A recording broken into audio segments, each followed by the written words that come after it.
Hey guys! Hey. Welcome to the DC TV universe. The old crew is moving on to bigger and better things, and we wish them the best of luck. Yeah, you know, even Jack Han, he's like on the in the chat right now, and I mean that's my boy. And oh my gosh, it's great to be here. Yeah. Sending everyone love. Much love, and wishing them all the best. Yeah. I'm Tatiana Hullender. I'm from the Flash podcast. And with me is Phil Moore. Thank you very much.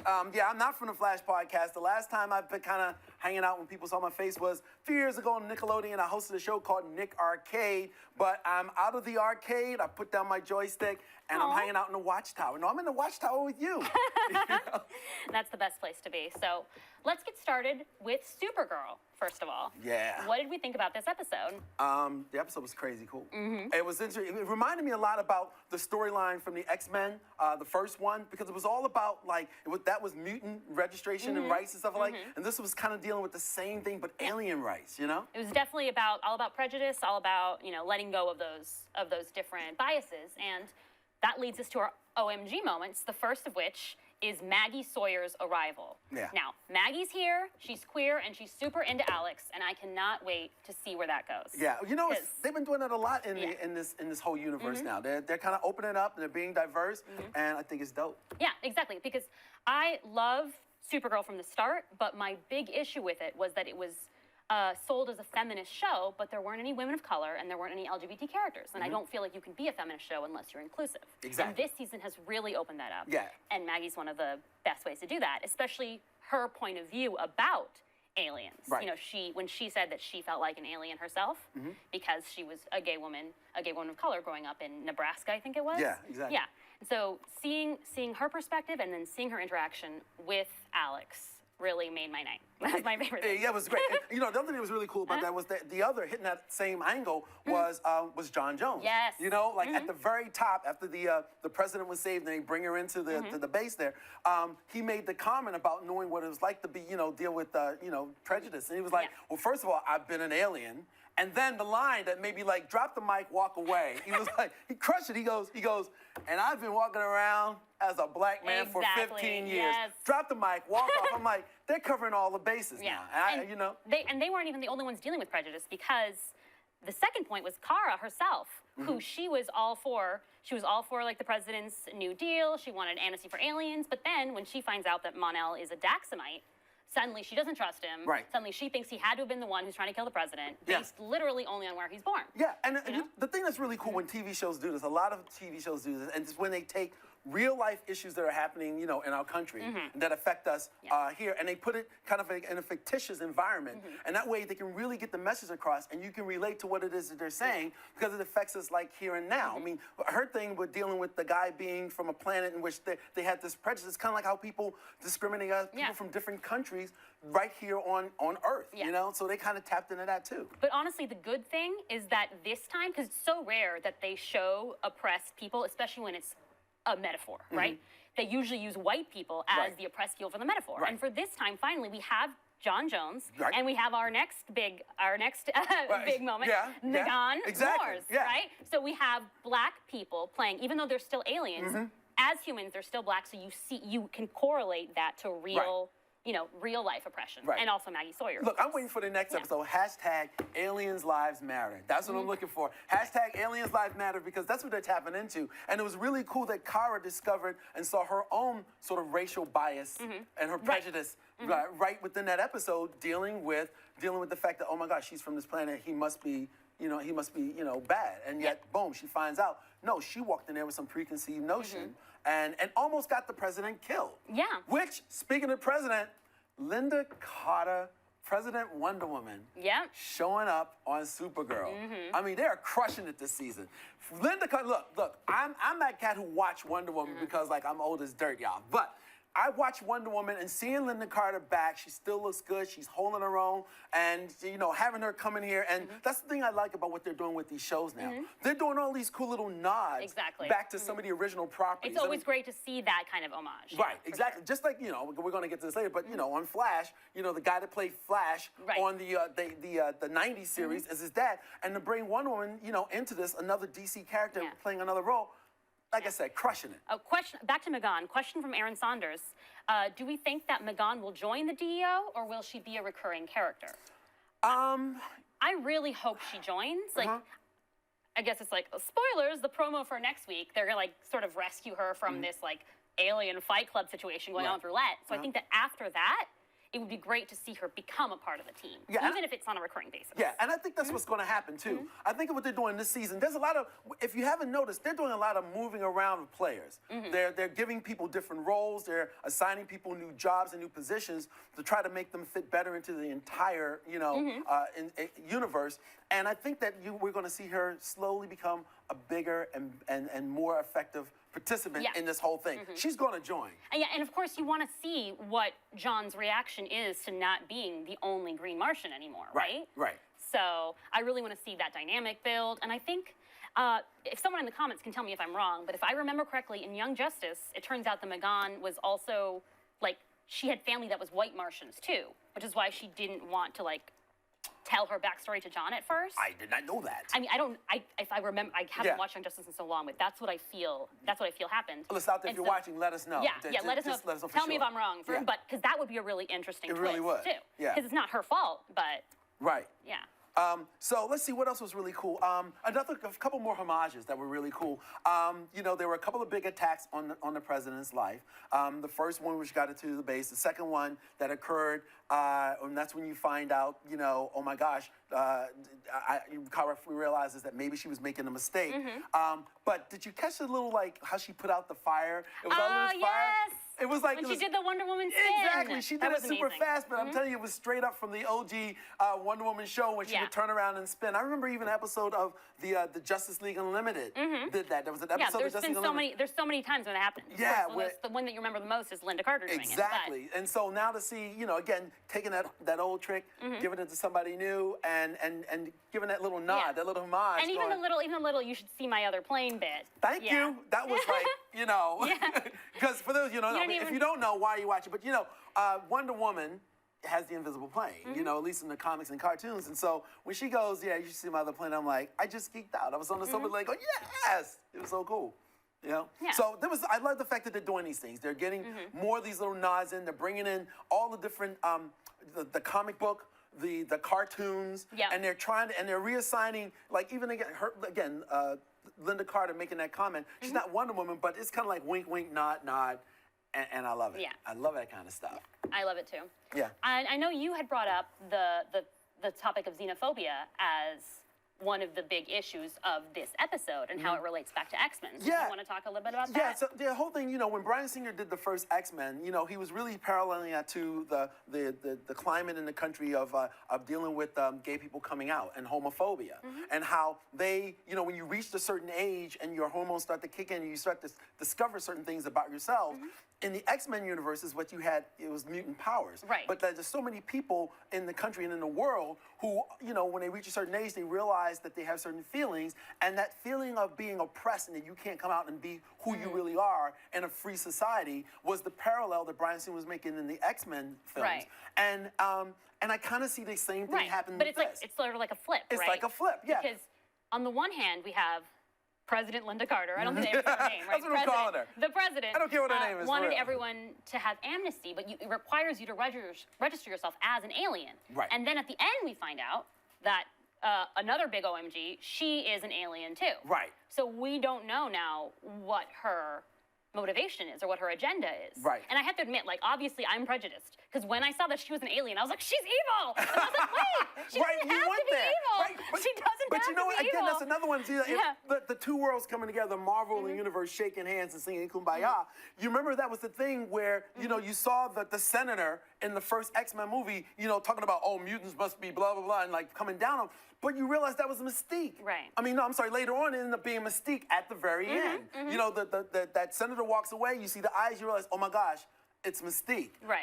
But speaking of that, too, the other thing that was really cool about that, not only did we find out that the president is an alien, but we also find out, there's a cantina bar in National City. It was straight up out of Star Wars, Right. That was really cool. Again, everything from every different universe is being pulled in. I'm straight up having a nerdgasm. When I saw that there was a place in National City that was kind of like tipping his hat again to Star Wars.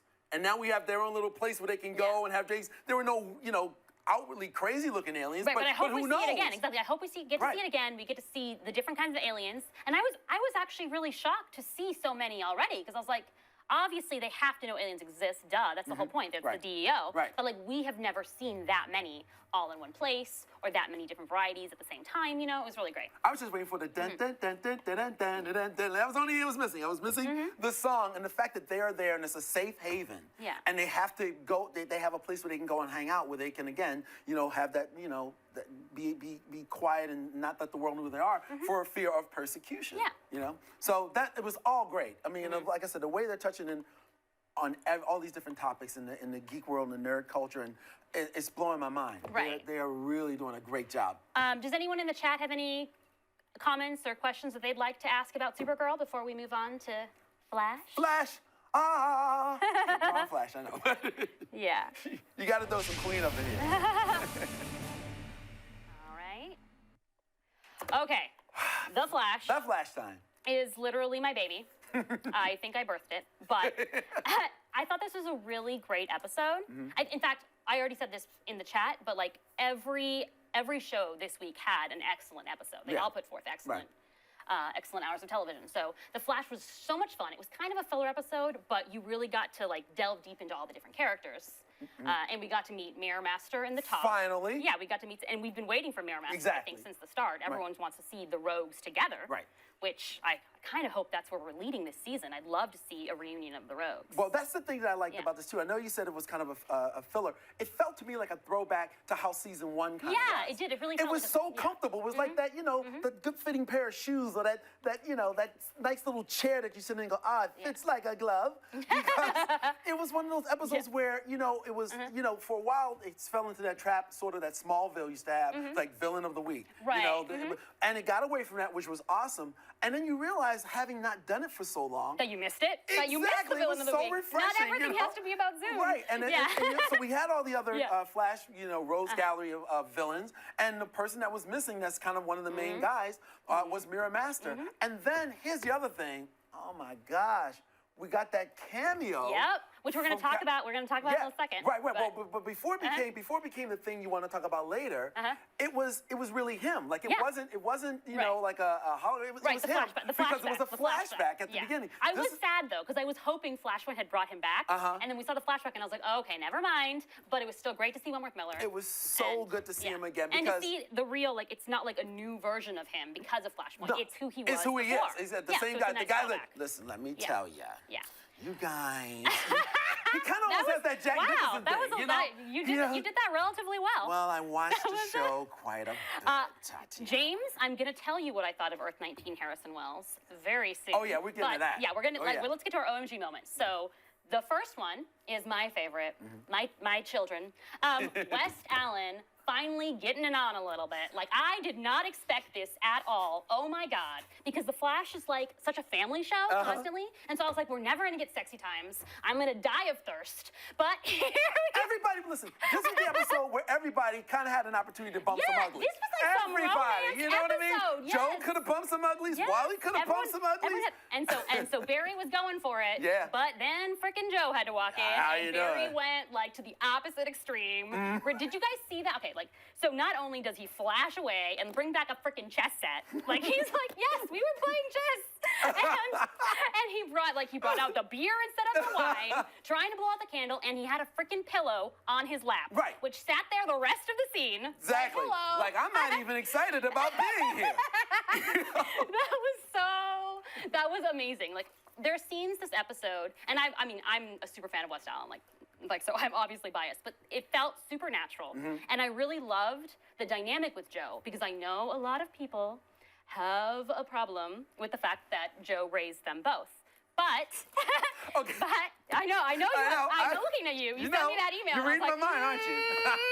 Listen, again, first of all, I got to tell you how much I love you and how much you've been talking me into, this new seat here for me. Yes. All right, so now you're going to make me mad. No, it's one of those, it's one of those friendly things. I'm just talking at it. Look, I'm a dad. Right. Okay? So this is where I'm coming from. Right. I'm a dad, okay? And it kind of reminded me of, I get where Joe is coming from. Right. Because like, for anybody who has a problem with Leia kissing Luke Skywalker. No, that's not the same thing. No, it is. They share blood. It's actually, they literally share 50% but DNA. the difference that makes it better than this is they didn't know. They didn't grow up as brother and okay, sister. but they didn't. But neither did they Barry had and no Iris. idea. Here, listen. I want to tell you something. But Joe Barry is a dad. and Iris grew up Yeah, together Joe is a like dad, brother and sister. but he himself said in episode 5 that he knew Barry was in love with Iris from the very start, and he said, "I've been waiting years for you to tell her." That's so true. it's not that Joe Right. doesn't think it should happen. It's that there's a difference between thinking it's going to happen one day and then seeing it happen. Right, and that's where I'm going to. Like, Yeah. like, don't get me wrong, I'm not anti-Iris because we all know that that's his love. Right. And even though they're doing, Yeah, we do. even though they're doing the connection and hooking up differently on the TV show, and it's funny how in the original Flash series in the '90s, Right, she's she just went I'm away. done, I'm They were out of like, here, I'm okay, later, bye, boom, well, bye. later. Iris would don't let never- the door Iris hit would you. never. Anyway. But the thing that was interesting about this, and again, I'm just looking at it, I like it. I like it as characters, but sometimes I can't take off that dad hat because I'm sitting there thinking, imagine an episode of the Brady Bunch and like That Greg, is what happened on Greg the Brady walking Bunch. in and That he's is like, literally what happened that's on the in Brady the movie. Bunch. I'm talking on the show. Yeah. Greg Brady walking in like, Masha, we're not really related. That's like Creepazoid right there. Okay, but that's also different. They share. His name isn't Barry West. It's Barry Allen. That's true. Like, he knows who his parents are. I He know, literally just spent 2 seasons trying to get back to his I'm parents. just saying, for anybody, I'm gonna share here. If anybody, I remember one time I met some cousins of mine that lived across country. My family went to see him, but I didn't know that this was Right. my cousin. And I was like, oh my gosh, Dana's really cute. Dana's really sexy. Dana's really hot. And my mom was, This that's is a your weird cousin. story. And I was like, This is a ew. weird I felt I had to story. take a shower. You know, it was like the crying game. I was like in Alright. the shower crying. Well, Joe has to get used to it, and so does anyone else. And who so do isn't. I. And so But I does wish them anyone all else the who best. isn't. I gotta tell you, I'm just letting you know, I'm on board. I'm Team West Allen. All right, I believe you. Okay. Okay, so moving on from West Allen, which was beautiful and hilarious and adorable. Wait, I forgot to say, Barry's not a scrub anymore. That's No. super important. Exactly. Barry's finally not mooching off Exactly, Joe. yeah. He's not living in Joe's house and eating Joe's food and having sex with Joe's Exactly, daughter. hanging in his best friend's ride. Exactly. Trying to He's holler moving at out. me. He's not. He's And got his own joint. can we He's just moving say out. that this is like, that's what love is, guys. Both in Flashpoint and in this timeline, being with Iris inspires Barry to move the hell out. Well, you know what? It's like it's something about not wanting to get busy with your quote-unquote stepsister in front of your stepdad your that makes you stepsister. want to I'm move gonna out and punch get you a in the job, face. be your own man. But he wanted to move out Your in Flashpoint man. too. Like literally the moment that like his parents wanted him to move out, and he's like, "Oh well, I have a date with Iris, so don't worry, I'll be out of your hair soon." But you know, but it's a great point you make. It does motivate you, and it happens in real life. You know, there's certain things that you want to do, and you realize, okay, I can do it as quote unquote a kid under my parents' roof, or I can step out and be, you know, a grown woman, a grown man, and then I can do what I want to do. Yep. You know, so that was a So cool now moment. they can be adults in their in Barry's house. Yeah. Okay, so Jessie Quick is number 2. She really got to step into her own this That week was very good. after making a few mistakes. So how do we feel about Jessie? Well, I love Jesse, and I love the fact that Barry took on the role, like he mentioned already, of Oliver. You know, he heard himself talking, and that, I think it's an interesting example of character development because we watch Barry now grow and mature. The fact that on his own, watching somebody and knowing that he's going to have to train her, he's kind of like Obi-Wan her. You know what I mean? He realizes, oh my gosh, there's a responsibility to have to make sure that she does things in a certain way. And in watching her, you know, make a mistake, and it was different than when Barry made mistakes because Barry had no one else to like base what he did on. Right. So it's kind of neat that it's not going to take her 19 times. You know, sometimes she's got someone who literally knows how to do it. exactly. So it's not going to take 4 or 5 times of her falling on her face. You know, she gets it, bam, and it was clear, and she came correct. She made her mistake because she was too enthusiastic, right? She really wanted to right. help, and because probably she's almost as fast as Barry. Like everyone's almost as fast as Barry. Poor Barry, he sucks. It came from a good place. Yeah, it came from a good place. But again, there's a lot of things that we all do. We do things, we make mistakes. Our heart was never with some type of malice in it, but yet and still something happened, and she learned from it. And it's great that she has the life experience of Barry to teach her. And it was also great to see that Barry, he's like growing in his ability to mentor. Like he tried to mentor Wally in Flashpoint, Exactly. and it was not very successful. No. But now he's like learned a little bit from that, and he can do a little better with Jessie. It's really cool. And then once Wally actually becomes a speedster, he will be the best trainer ever. Andrew, crew over there, listen, you guys. Love what you're doing with characters because it's not just great story and great action. It's about great characters. And now these people are really becoming like folk that you want to invite over for Thanksgiving. You're starting to really relate to them and know who these guys are personally. It feels like. Yeah. What was the other thing that was really super cool? I'm trying to. I liked seeing Jessie punch out her first villain. That was very good. It was a woman. Yeah. she can't fight a man, but okay. And what was the other thing that it was? Oh my gosh! Two major woes for me was can we jump to the end? Yeah, sure. Well, watching Caitlin use her frost power to get Barry out the mirror. That was you know what I mean? That was really we know it was coming. We know it was happening. But to see her do it and then and they're still talking about it. When Harry went back, he was about to say something we don't know what that was. I'm sorry, this episode was full of snow wells. I don't know if any of you ship Harry and Caitlin, but I was feeling that because he's the only one that noticed that she's the one that got Barry out. And then I can't remember, I don't know who it was that said it, but when he was introducing the other Harry to Caitlin, they were single. Yeah. Like, how you doing? What's up? Yeah, exactly. I was like, what is happening? This dude is a straight up. This guy. First of all, I love the fact that the actor is really getting to do what did I called it? He's kind of channeling his Robin Williams playing the genie. He's got to do all these different characters. All the rest of the cast, depending on what Earth they went to, got to be a different version of themselves. But to see Harry in full effect, just having to do one character after another, after another, after another. That was really good. Tom Cavanaugh getting to stretch his acting muscles. And I know he's so happy about that. He once said that he hopes that he's gonna play hundreds of characters by the end of the show. Wells is he's As much as, and I have to admit that I'm not the biggest Wells fan, just because I feel it's sort of like John Barrowman on Arrow, where he sort of outlives his usefulness after a while. But watching Tom Cavanaugh get to change characters, you feel that joy, you know? And watch them go through what I call this one after the other. That's what made this different. Everybody else, they go to Earth 2 and then you watch them, or something would happen when Flash would go back in time, and then you watch an entire episode. To watch him just go after character after character, you know, it was really it was great to see. Tom Cavanaugh, boom. Hey, if you're watching, job, Tom. then we know you are. So Sia S wants to remind me that the true ship is Killer Vibe, and I cannot defect to Snow Wells. So Killer Vibe is Caitlin and Cisco. I don't know if any of you know that, ship that, but Cisco hasn't gotten very much to do this season other than mourn his brother. So I'm hoping that we're going to get a little bit more of that. And I think that with Killer Frost, I think Cisco is probably going to be the one, just like on Earth 2, who's going to try to reach her the most. Right. So well, you're going to get your ship. And everybody is getting their moment. They're straight up. It's almost like there's the main episode, and then one of the other characters kind of takes the lead, and they can be that second main person in the episode, and they're kind of rotating in. I was digging all the different versions of Cisco. It was but everybody loves Cisco. Everyone loves Cisco. Everyone loves Cisco. So next week we know we're going to have a literal monster is going to be walking around Central City. It's like a dinosaur. It's a monster. What's going on there? Yeah. I don't know. Yeah. But and on top of that, they kind of hinted. Is there something weird with the new Wells? Yeah, and there's always got to be something weird with the new Wells, right? Last time it was that he had to save his daughter, but they still presented it something sketchy is happening here. So I wonder what it is this time. He has to save his second cousin. I don't know. And I was actually happy to see that when we first saw the character, he comes out kind of as a hipster dude. You know, he's got a great sense of humor. He's flirting with Caitlin, and I'm thinking, hey, I like this guy. And if he played out the whole season like that, that would be great. But you know what? They can't just give us that. No. They've got to drop a little bit more on us. We need to see a couple more Wells. Right, and when they dropped that he was maybe something's up, I went, oh my gosh, you did it to me again. This is why I love your baby that you birthed called The Flash.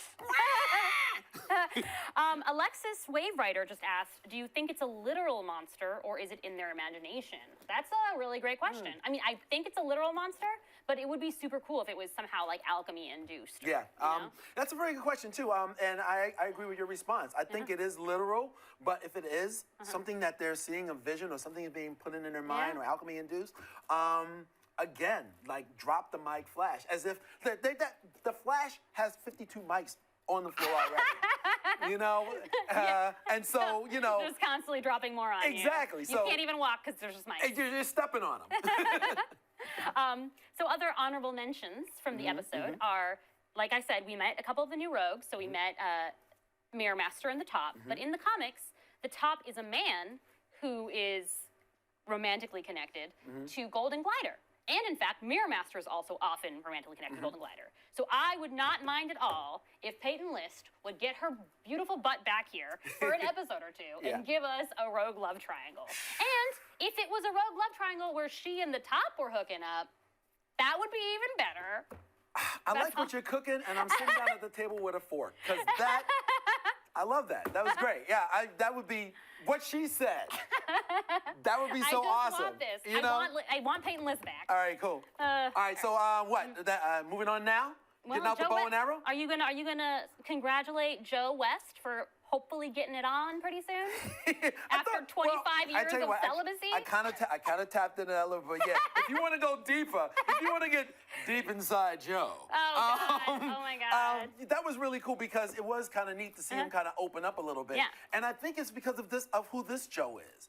Because, again, you got to think, would the Joe before the Paradise thing, and would he do this? So I like the fact that we get to see that side of him. You know, he's not like Earth 2 Joe. Yeah. He's more in line with the Joe that we know. And the fact that this woman has come on, and obviously there's some chemistry there. Yeah. Like I said, this is the episode where like everybody pheromones are flying. Yep. I'm surprised this episode didn't air on February 14th because Right? It was like a Valentine's Day episode. Exactly. That's so true. Even with Wally, like well, no. Wally and Jesse got to have a little. They were doing have a little good time. thing. That's what I'm saying. Ain't we lucky we got them? Good times. Yeah. Hajar Siari, sorry if I say your name wrong, asked if we've seen the episode 6 synopsis. So I just wanted spoilers if you don't want to know. Okay. But episode 6, Wally West is having dreams, alchemy dreams, about being Kid Flash. Right. So Barry has to tell the West family about Flashpoint. So that's what's happening in episode 6. What do you guys think about that? Like, do you guys think that alchemy's going to turn Wally against Barry, or? Well, and again, it gets back to that, was the monster that we saw real, or is this alchemy induced? I see. Here's the weird thing about Wally as he's being portrayed right now.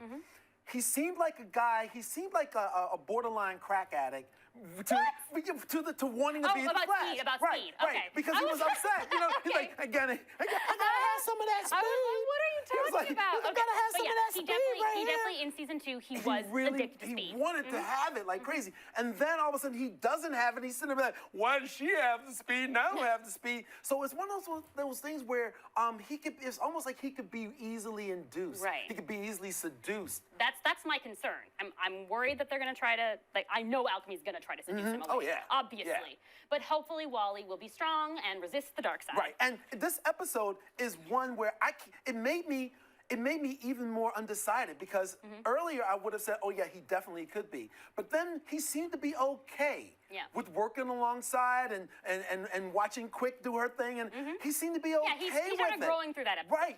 He showed a lot of maturity.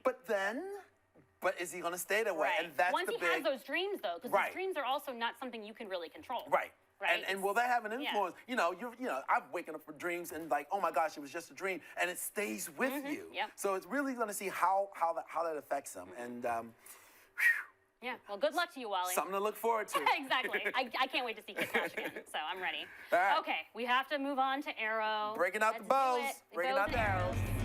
That was a really bad impression of bow and arrow. I don't know how bows and arrows work. All right.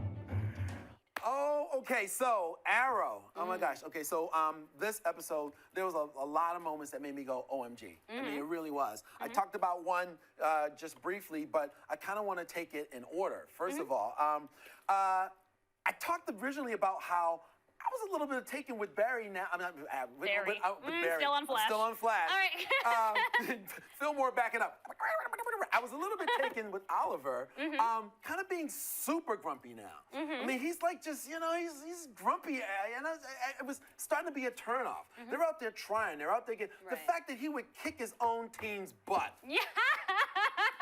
He was trying the tough love approach. Listen, I all tough and no love. I'm calling like child abuse services right here because he's like, you're my kids, you're my team, slap, slap, slap, slap, slap. And he went straight up Ike Turner on all of them. And I'm like, dude, that is not cool, Yeah. I mean, sometimes, when you're trying to train, got it. But this just seemed to come from a weird place, and it was really bugging the heck out of me. I think there was like a little bit, when the first fight, he told them everything that they did wrong, and then like sent them away from the night, right? And then Felicity says to him something like, "Oh, that's so nice of you to give them a day off or whatever." And the way she said it, I was like, "Oh, was that actually his way of saying good job? Now you can take the rest of the night off?" Because I feel like that might be Oliver's way of saying I appreciate what you just did. It's like how the show developed. No, it's Oliver going, "Screw you! I'm gonna do it on my own. I'm out of here." And that's what he did. Yeah. And so and that leading to the next point. The next point, him deciding to make the decision to break Diggle out. Right. I mean, seriously, he was rogue without the squadron. You know, he decided he was going to go there and like get Diggle out, and he didn't care about the team. He didn't want them to be with him, and that's why I said it's kind of like an abusive kind of parent kind of thing that he's into right now. He's like, I'm gonna smack you around and go do it myself, and that's what he did. I did like even though he was very brusque about it, like you said, I did love seeing him work with Lila to break Diggle out. You know, good. so it was, and I like the idea of that they're like, we're not giving up on you, even when you've given up on yourself. So I feel like that's where the show is coming from with it. But I understand that like as audience members, we're like, what are you doing, Oliver? Right. You know? But you know, and the other moment that was piggybacking on what you said, watching Felicity go and have that talk with Ray. Oh yeah. That was really cool. This with was Rugman, yeah. Yeah, it was really cool. The fact that there were moments where people decided to put aside whatever their own personal differences was and think about the greater good. Yeah. I might have a beef with you. I might have a problem with you. I could be in the wrong, but I'm going to set aside my pride. Yeah. I'm going to put aside my differences, because you're starting to see, even with some of the negative things I said about Oliver, big plus is his conversation to set up to go get to go do the rescue. Yeah. You know, and he told her, like, you need to get your man, too. Exactly, you need to go get your man. And they both went and did it. And they both had to put themselves aside. They had to stop, they had to step back for a second, put their pride to the side for a minute, think about the greater good, and do what needed to be done. Step up, man up, woman up. And Felicity wasn't even the only one who put things aside there, because, like, Ragman has to deal with literally, like, everyone he knows just died. Right, you know? everybody's just died. Right. And once she comes in and says, you know what, I'm sorry, I can't change it, he is like, you're right. Like, you can't change it, and all I can do is help to prevent this from happening to other people. Right. Haven Rock is not going to go away. So you have to figure out how to continue on with your life, even though Haven Rock happened. And are you going to, continue to isolate yourself, or are you going to think about the greater good and the greater goal? So yeah, Rory showed so much maturity in this It really episode. was. I'm really liking not just him, but the whole team is kind of gelling now. Without Oliver, not so much Oliver. Right. Although he did step up at the end there. Yeah. But seeing them work together, seeing them decide to take on Tobias Church, and I even love that Felicity's sort of like the den mom, right? Like, she's like, you can't do this. And then they come in and they're like, we're going to put it to a vote. Okay, go, children. Well, and I think there was a weird thing of coming into their own. When Felicity stepped up and decided, okay, being a den mother, I for me, it was a weird kind of moment where she, maybe this is the wrong analogy, but I felt like Oracle, kind of. Okay, I see that. Because she stopped and kind of said, okay, there's nobody else here because Oliver is off. Right. We don't know what he's doing. He's doing something else. But it's a touchy subject. We don't want to say that Felicity's Oracle. Exactly. We don't. No. We don't want to say that. No. But but she took on that role, sort of, because then she has to step into a place that isn't really hers. Right. To be that person to get the team together. And the team had already been sort of beaten down and broken down, and they're feeling a little self-doubt because of what they experienced with Oliver. So it was a lot of people. I mean, there were so many different layers of, I've got to get over something. No matter who you were, what it was, you had to get, everybody had their something that they had to get over. And to see people step into roles that aren't normally theirs, or the team go out without Oliver. They said, hey, look, he wouldn't let us go with him. How are we going to go without him? Everybody, but and that speech that she gave, it was like the president of Independence Day. Right. We will not go without a fight. This is our Independence Day. Yeah, and they succeeded too. Like, even though Wild Dog got captured, they succeeded in their mission. They did it. Right. Oliver will maybe have a couple of words of like, all right, good job, moving on. Now, speaking of that, he went to break out Diggle, and that was really cool, and all the stuff that happened. Oh yeah, you had one moment that you loved. It was kind of cool because look, okay, again, I'm one of those guys. If you haven't seen it yet, they're coming out with a new animated DC animated thing about Batman and Robin, which features Burt Ward and Adam like West. Return of the Cape Crusader. Return of the Cape Crusader. And I saw it was really cool. And this episode, there was one little moment that reminded me when Oliver pulled out the spray, and it just reminded me of like, oh look, the anti-shark repellent. It was like I've got the anti-bat floor destroyer, and he sprayed it and then opened the floor. And then when the guy's climbing up the ladder, he puts it on the little thing. That was straight up comic book. And it was in a very serious moment. It was an intense situation. You know, either they get out or they're going to get killed. And of but they course, still had the little moment. But they still had the little moment. And it was one of those, I call it that little throwback to the actual overall DC universe. And there was another one too, less comic booky, but like Dark Knight. Oh, that was my biggest OMG. I called it the Dark Knight Diggle Extraction because. Listen, you know, you've seen The Dark Knight. Who am I? I'm talking to y'all. Y'all know The Dark Knight. When Batman went to Hong Kong and he was trying to extradite the guy and bring him back to Gotham, and it was a moment that you'd only seen in the comics. It was a moment you'd only seen in like Batman the animated series, where Batman does that cool thing where he hits his grappling gun, goes around the Batwing or something, and he flies off. Well, this was with the plane, and it was the exact same thing. He's standing there, and Diggle's like, "Come on, man, put our hands up," and they're about to, let him have it. And you put your no, keep still, stay where you are. That was an awesome moment. Like, not even without being a callback, it was a great moment. It was a but great when you moment. think about it, you're like, "Oh my God, I remember that." Exactly, and that's when once again, the writers, everything the production company's doing, everything that the executive producers are doing, they are nailing it. They're straight up crushing it. They're giving us what we know, and they're like mixing it up and like putting in some new flavor and then serving it up, going, take a sniff of this, have a bite. I'm like, all right. James wants to know if we think that Mr. Terrific will ever get his T-Spears. And I really hope so. I mean, like, I feel like you want to see the origins of the comic book character. And I love Curtis. I love Mr. Terrific, but I want to be able to recognize everything about his character and him on screen. That's true. Right. So, by the way, can I make another totally weird kind of reference here love about weird Mr. Terrific? references. Okay, here's the deal, folks, okay? I've been black all my life, okay? And there was a period of time where I did the whole cornrow. And let me tell you something. You cannot cornrow a big old head of hair in like 15 seconds to go out and fight crime. It's impossible to do, folks. You sit on the stoop and you get Pookie and you get Sinead to come over and they like do your hair and y'all be talking, y'all be listening to some music on the radio and stuff. And then maybe you go have some barbecue later on. There was clearly a much bigger cut that we did not see. He goes, fro to row. Fro to row. That's his superpower. There we he go. is a metahuman. That's what happens. See, I'm glad you pointed this thing out. It's so good being here. Thank you for being here and holding my hand through this. That's his superpower. Fro grow. Just let your fro grow. Oh my God. Just let it shine through. Sorry. Many people want to know if Diggle will be back on the team. To which I say, absolutely. Absolutely. Absolutely. How could he not be back on the team? Exactly. Especially now that Oliver broke him out. Right. And I'm sure that Lyle's going to be like, I don't want you just lying around the house doing nothing. You can't get a job because you're a felon now. It's true. So you need to go to... Get out there, do something. He's like, get a job, get on EDD, get somebody with something. But it's going to be interesting to see what he does now. Because I know he's not going to go back. That's all these new seasons, something is changing about so many people on every single one of these shows. It's like they're resetting the whole thing. They're like, all of these shows are like in one big Etch-a-Sketch, and somebody lifted it up and went and then putting it down, and they're starting to draw again. Barry Allen running through time. That's That's what it was. And so it would be great to see what he does now, because he's going to get back into it. He has to. Right. It's a given. So next week, we know that Wild Dog has been captured. He's being tortured. He looks so good being tortured. I'm sorry.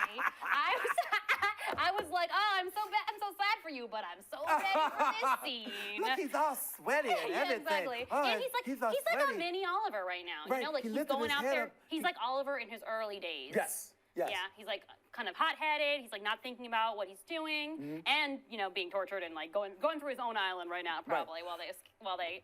Which again makes me wonder too, like what effect this is going to have on him. I mean, we don't know if he's going to get rescued. Is there a possibility that maybe he would join up with Tobias? Yeah. We don't know how this is going to affect his character, but it was a nice little way to leave us hanging once again, so that we have to come back. Yeah. Yeah.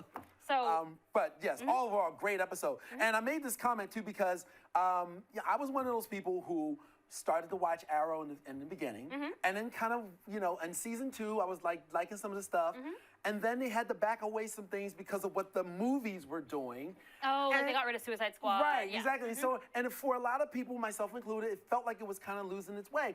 But again, big props to the team working on Arrow because back up. It's back up. I mean, it really is, and in a big way. I love it. I'm glad for them. Yeah. All right, so our final segment is going to be Legends of Tomorrow. Of the hidden Which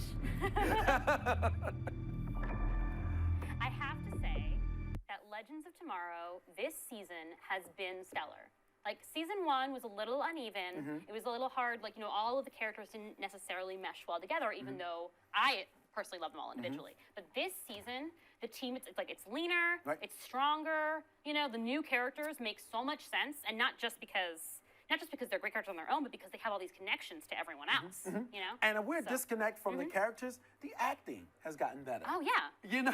Because there were some moments in season 1 where you kind of stopped, is this like a high school play that's going on? But the acting, I feel that they know their characters now. That's what happens. You do a show for a little bit, and you get to know, who you are. And the roles that they're assigning people now. It's kind of, the fact that Firestorm is like the Geordie LaForge of the ship now. Yeah, exactly. Which it's like that. Like, now it's like he's got his expertise of mechanics. Exactly.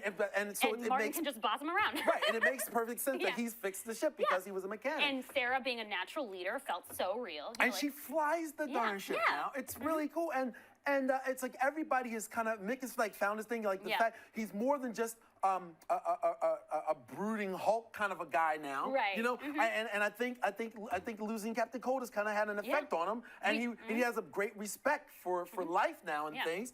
And there was a moment too that with the Atom that kind of reminded me in a weird kind of way. Again, I love crossing the two, the Marvel and DC together because, like I said, kumbaya, y'all. Everybody, we should all get along.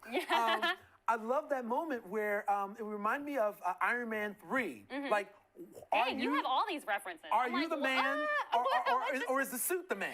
Yes, that's a great arc for Ray. You know what I mean? And that's what happened in kind of the story behind Iron Man 3. Yeah, and that arc was introduced by our first OMG moment, which is Nick, I just call him Nick, that's the actor. But Nate is now Steel. He's made of steel, right? Oh my gosh. Now he's Citizen Steel. And I don't mean the Shaquille O'Neal steel in that suck butt movie. We're talking. Literally. Oh and he knocked Amaya the hell out. Like, oh my God. I was in pain when I saw that. I was like, oh my God, is she okay? But that was so great. It was so great to see him. I wouldn't laugh at a woman being hit by a man. But the fact that she can take it because she's got superpowers, she can take it. It's okay. And it's okay. I laughed so hard. That was a great moment. That was a great moment. It was a great reveal and mixed response to it too. Like, what happened to you? It was so funny. This episode was so on point with the dialogue. There were so many one-liners that were so funny and fresh, you know, in a way that it hasn't been until now. Firestorm made a comment like, listen, I know from Lost not to open that secret hatch. Yes, like, exactly. That stuff was great. I loved it. Was, But some of it had a little bit more heart too. Like, we had Ray, right? So Ray's storyline was, like you said, trying to figure out if the suit made him the hero or if he is a hero and then puts on the suit because he's a hero already, right? And it was because of training Nate and having to deal with the fact that Nate now has the powers that he wanted for himself. Right. But then, and also, here's that other moment too, in a weird kind of way with Nate. Nate walked into the situation thinking he had the power, okay? And then once he realized that he didn't, what did he say when the team arrived? No, we can't go. Yeah, that was a great moment of heroism too. And you know what? Talking about stepping up. Yeah. And what I loved a lot about this episode, because I was worried, because I was like, oh, they're going to feudal Japan, like cultural appropriation. I'm not here for them to come and just like save the village and then like whatever.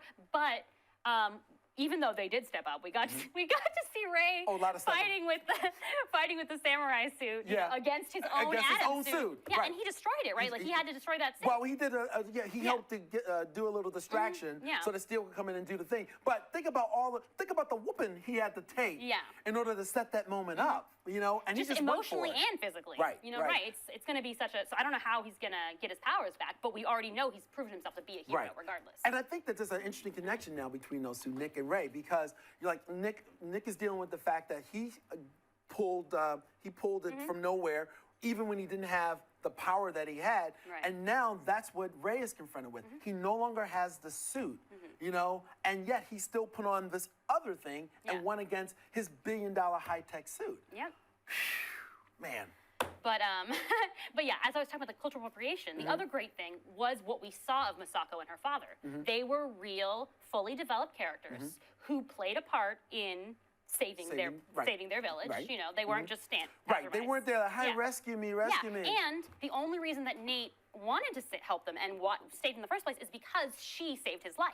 Right. You know? Right. And then finally, that moment, I don't know, I literally screamed. You talking about the door? No, I'm not talking about the door. Okay. But when she was going to give him that sword, the katana, oh, look, haha, James about to ask about the katana reference. Yeah. There you go. So she was going to let him have that sword. And I was like, no, you do not. That is her sword. And then he gave it back to her. And he was like, you're the hero. You're the hero. This sword belongs to you. And I was like, wait. It's a katana, right? And then she says her name is Masako Yamashiro. So we know she's an ancestor of Katana. Katsu. By the way, So- is that why before we started, folks, before we got started, we were waiting for them to deal with that little technical stuff, which is why we were a little late. Is that why you were sitting up there singing Mulan? Yeah. She was sitting No, up that's there. not why I was singing She was sitting Mulan. there, let's get down to business. That's not why. I know the difference between Japanese and Chinese. I That's know not you why. do, but I'm just saying, it kind of puts you in that mood. The heroine with the sword, and that's all I'm Right. doing. I'm not talking about I see culture. what I'm you're talking the saying. heroine with the sword, what you're saying. butt kicking and dicing and slicing. Yeah, so I don't know. Katana, you know Galaxy it. Red says, I don't think it's the same sword. So we don't know if it's the same sword, Right. but it's the same last name, and it is a katana. Yeah. So. And we do know that, that traditionally swords are passed down. Exactly. Through generations and generations. So that was kind of neat.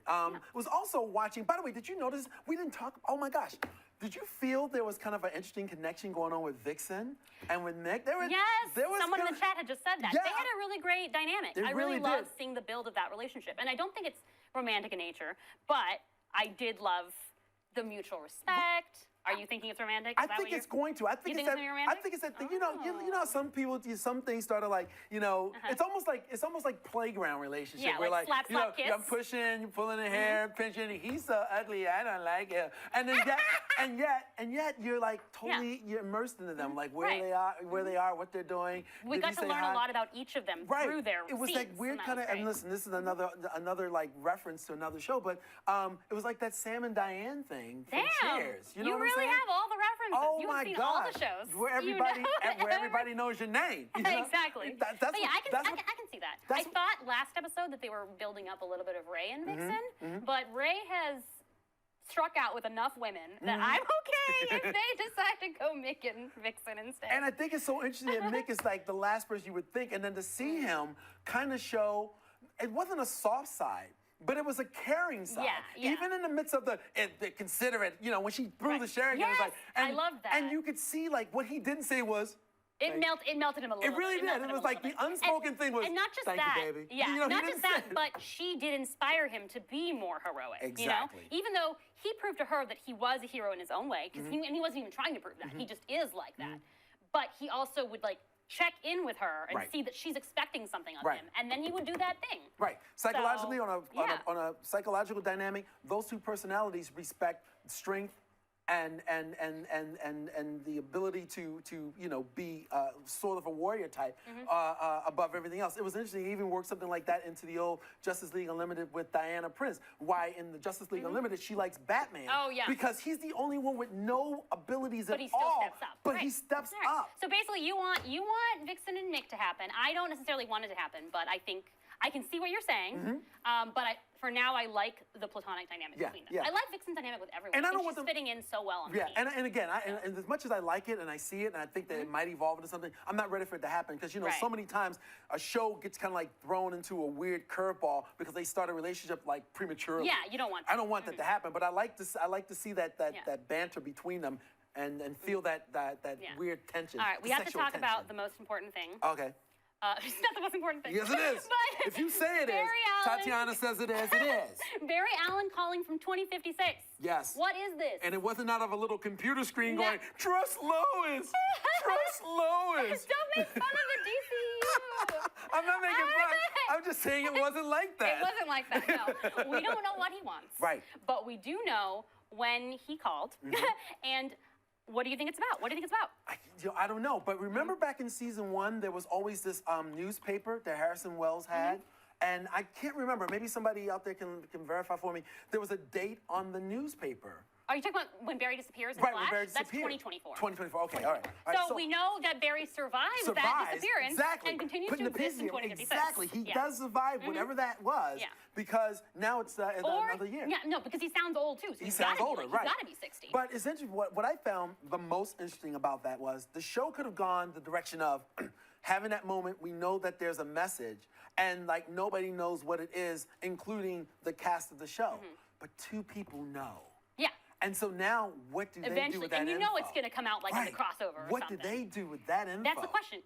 Does it lead up to the crossover? Is it about the Dominators? Or is it about somehow what I hope it's about, which is Bart Allen. So, yes, another Allen. Another Allen. I don't know if you guys know this. I'm sure you all know this. Young Justice, Bart Allen, the year he travels from is 2056. Right. So it's just a very specific year. Right. So I don't know. And Mark Guggenheim wrote half of Bart Allen's run of The Flash in comics.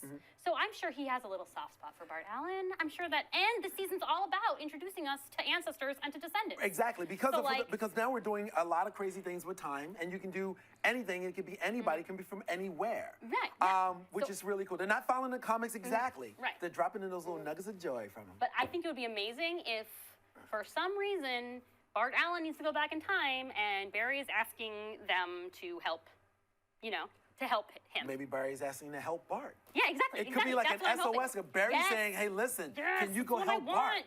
That's what I want. Yeah. Because we also, in the promo, and they haven't played the full message yet, but you hear another part of the message in the promo where he says, I can't lose anyone else, or I can't let, so I'm like, So what's going on? yeah.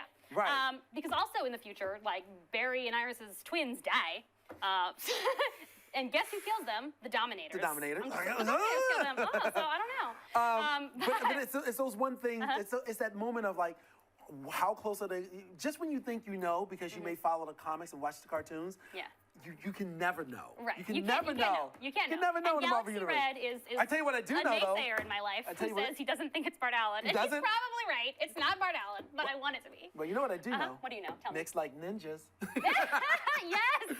Oh my gosh. Nick, Rory loving ninjas. That was made really my cool. Life. It was made really my cool. life. It's funny because I was sitting when I was watching the episode. I was sitting there with my son, and he made the comment. He loves ninjas, and he loves the whole Japanese culture. And he stopped. He said, I would say that too. It would be like, I gotta go do something to somebody that I really admire. I love you. I don't want to hurt you. I don't love you, but I gotta. It's you or me.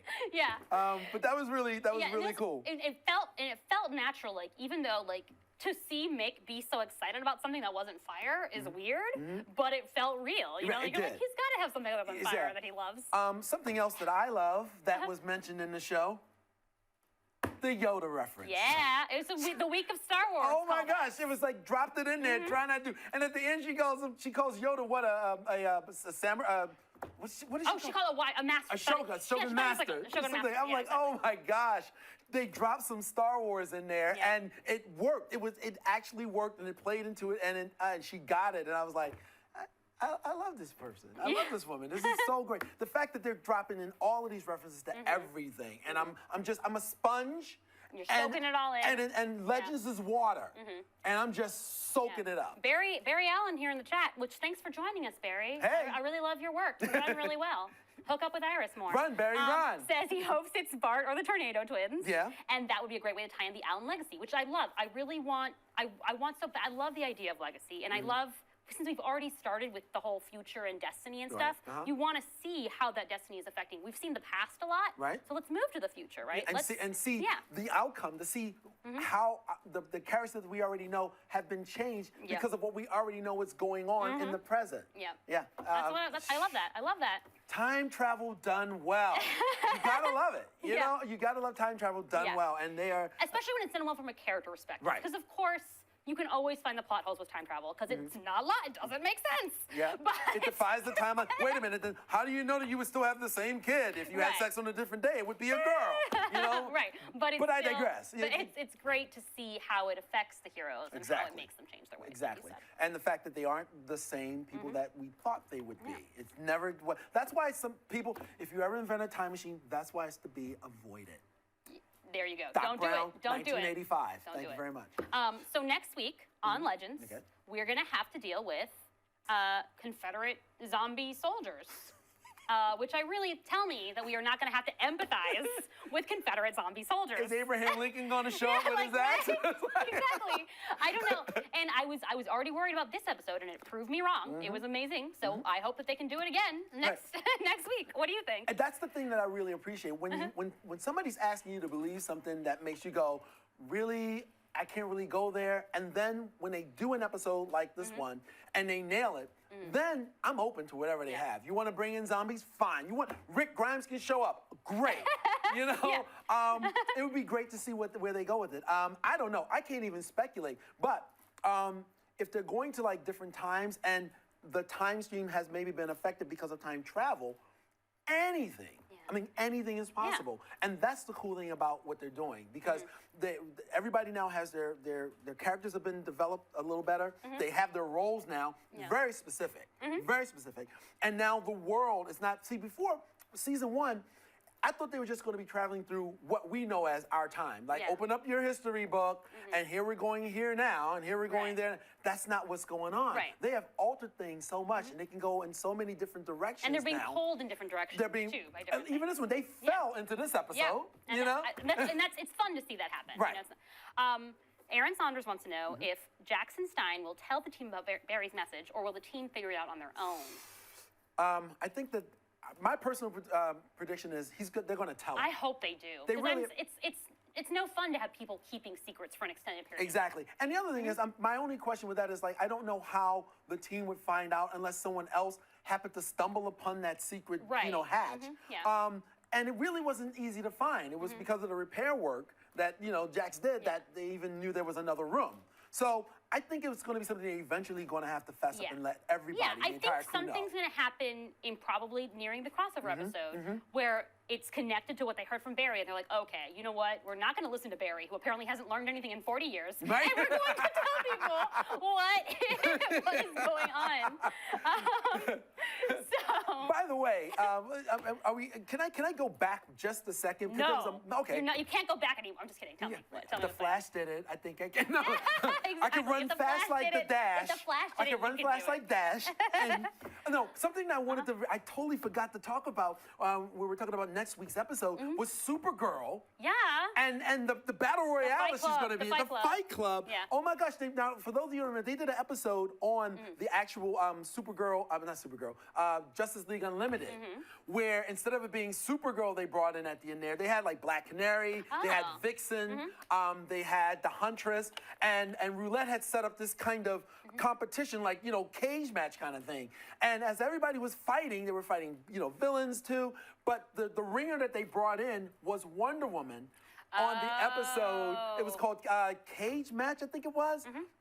Grudge Match. It was called Grudge Match on Justice League Unlimited. It was season 3. All right. And they already watch did this it. Episode. Check it out. It's really good because it may give you a little insight as to what we can expect on next week's Supergirl. Yeah, that'd be great. You know, the so fight, instead of Wonder from Woman, against Saul, right? Right. So instead of it being Wonder Woman, it's Supergirl that's going to be dropped in as the ringer to go against all of these other, you know, metas and super people. All the episodes for next week look really interesting. Insane. So. And coming off of a really great week already. Yeah. So.